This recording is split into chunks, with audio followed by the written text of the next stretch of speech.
আসসালামু আলাইকুম। এখন দেখবেন সংবাদ শিরোনাম। খ্রিস্ট ধর্মাবলম্বীদের সবচেয়ে বড় ধর্মীয় উৎসব বড়দিন কাল, দেশে দেশে উৎসবের আমেজ, চলছে শেষ মুহূর্তের প্রস্তুতি। জন্মভূমির মাটি ছুঁয়ে তারেক রহমানের অবিস্মরণীয় প্রত্যাবর্তন, বাঁধভাঙা আবেগ ভালোবাসায় সিক্ত হয়ে জানালেন দেশের জন্য পরিকল্পনা আছে তার। পথে পথে প্রিয় নেতার জন্য কর্মী সমর্থকদের হৃদয় নিংড়ানো ভালোবাসা। এত বেশি উচ্ছ্বাস, এত বেশি আনন্দ, সেটা আমরা ধরে রাখতে পারি।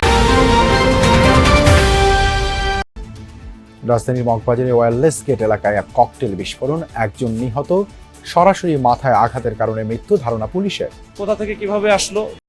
এতক্ষণ দেখছিলেন সংবাদ শিরোনাম, এখন দেখবেন বিস্তারিত। I have a plan for my country, অর্থাৎ আমার একটি পরিকল্পনা আছে। এই পরিকল্পনা দেশের জন্য, মানুষের জন্য। ৩০০ ফিটের জুলাই ৩৬ এক্সপ্রেসওয়ের প্রত্যাবর্তন মঞ্চ থেকে এই কথাই জানালেন বিএনপির ভারপ্রাপ্ত চেয়ারম্যান তারেক রহমান। বলেছেন, গণতান্ত্রিক অধিকার রক্ষায় সবার সহযোগিতা নিয়েই বাস্তবায়ন করা হবে এই পরিকল্পনা। তারেক রহমান বলেন, যে কোনো উস্কানি মোকাবেলায় হতে হবে ধৈর্যশীল, আর নিশ্চিত করতে হবে শান্তি শৃঙ্খলা।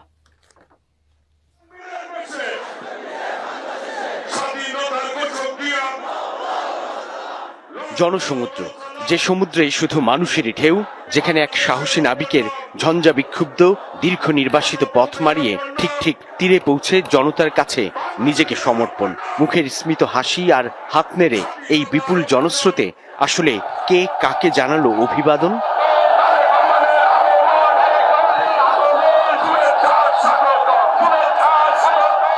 পাহাড় থেকে সমতল, সারা দেশ থেকে ছুটে আসা এই ঢলের উপলক্ষ বিএনপির ভারপ্রাপ্ত চেয়ারম্যান তারেক রহমানের ঐতিহাসিক স্বদেশ প্রত্যাবর্তন।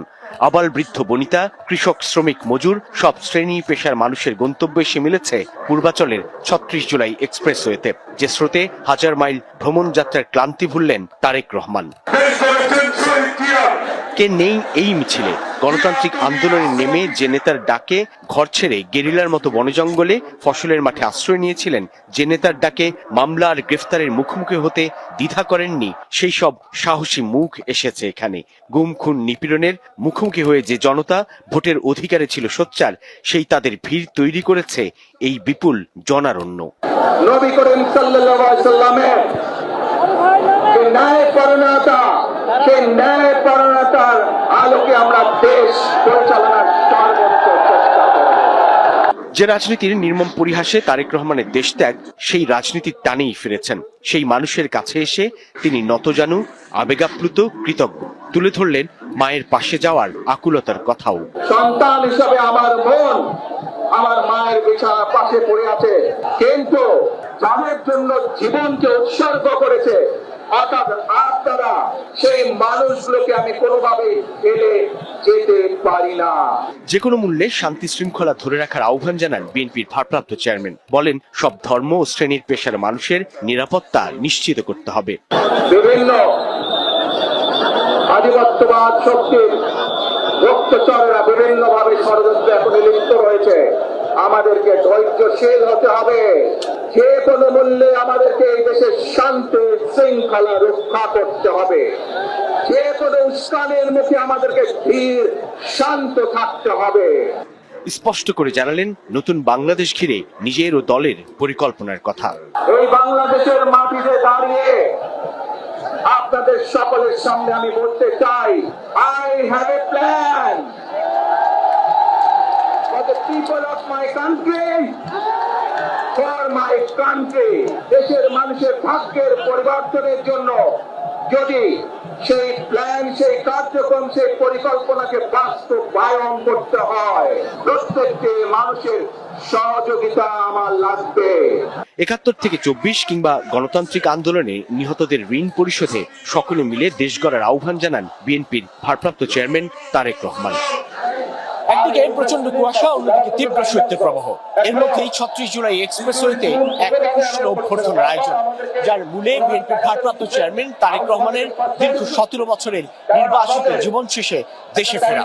আর এই দিনটিকে স্মরণীয় করে রাখতে, ঐতিহাসিক করে তুলতে সারা দেশ থেকেই এসেছেন নেতাকর্মীরা।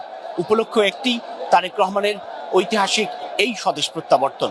যার নেপথ্যে রয়েছে দীর্ঘদিনের আন্দোলন সংগ্রাম, নিপীড়ন আর নির্যাতন।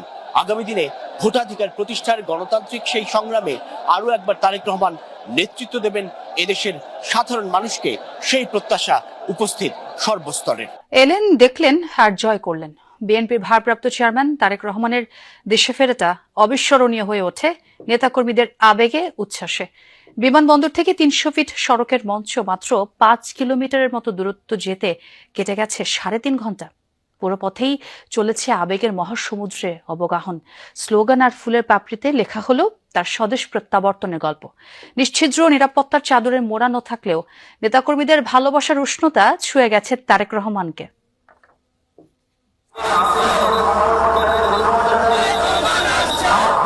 এ দৃশ্য কে দেখেছেন কবে?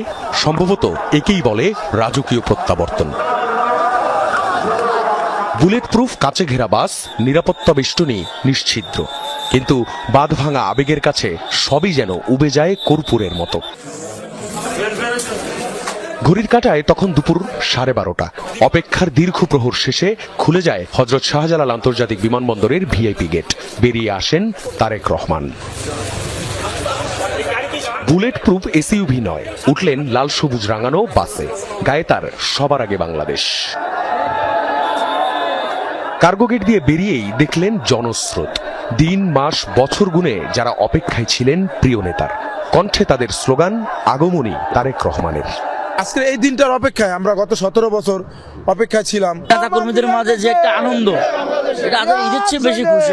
শুধু ঢাকা শহরে নয়, পুরো বাংলাদেশে আজকে তারেকের অপেক্ষায় মানুষ অপেক্ষা কিছু আছে। জসীমউদ্দিন এভিনিউ থেকে ইউটার্ন নিতেই গাড়িবহরের পিছু পিছু হাঁটতে শুরু করেন নেতাকর্মী সমর্থকরা। কাচের ওপাশে হাজারো নেতাকর্মীর উচ্ছ্বাস, আর ভেতর থেকে হাত নেড়ে সেই ভালোবাসার জবাব। পুরোটা পথ দাঁড়িয়েই ৩০০ ফিটের জুলাই ৩৬ এক্সপ্রেসওয়ের পথে যাত্রা। প্রিয় নেতাকে এক নজর দেখে আবেগাপ্লুত তখন দূর দূরান্ত থেকে আসা দলীয় নেতাকর্মীরা। লক্ষ লক্ষ মানুষ আজকে ঢাকার বুকে এসেছে, আমরা তাকে দেখতে এসেছি। জনগণের ভালোবাসা কোনো সীমানা মানে না। এত বেশি উচ্ছ্বাস, এত বেশি আনন্দ, সেটা আমরা ধরে রাখতে পারছি না। সেনাবাহিনী, বিজিবি, পুলিশ আর সিএসএফ এর কয়েক স্তরের নিরাপত্তা বলয় বাসের চারপাশ ঘিরে রেখেছিল বটে, কিন্তু জনস্রোত সামলাতে হিমশিম খেতে হয় তাদের। দীর্ঘ প্রতীক্ষার পর আমরা তাকে কাছে পাচ্ছি। আমরা বিএনপি সবাই উজ্জীবিত। উনি যে 17 বছর কষ্ট করেছে দলকে নিয়ে, আমাকে নিয়ে, দেশকে নিয়ে, দেশের মানুষের জন্য, সেই আজকে সেই উৎকণ্ঠা সমস্ত কিছু অবসান হলো।